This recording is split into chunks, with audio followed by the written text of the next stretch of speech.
আচ্ছা ঠিক আছে, ধরে নেন, সাজা দেন, আবার আমরা আসবো, আবার জীবন ভালো করতে পারবেন না, ধ্বংসের দিকে আরো ঠেলা দেন।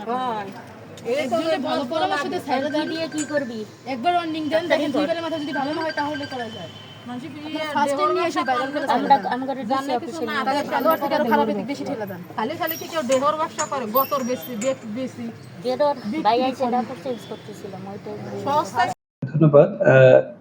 সরকারের নির্দেশনার আলোকে জেলা প্রশাসনের উদ্যোগে আজকে ভোর 4টা থেকে ফরিদপুর সদরের এই যে রেল স্টেশন বস্তি সেটি সহ বিভিন্ন চিহ্নিত মাদক প্রবন্ধ এলাকা আছে, সেখানে অভিযান পরিচালনা করা হয়েছে। এটি 11টা পর্যন্ত, 11:10 পর্যন্ত এই অভিযান পরিচালিত হয়েছে।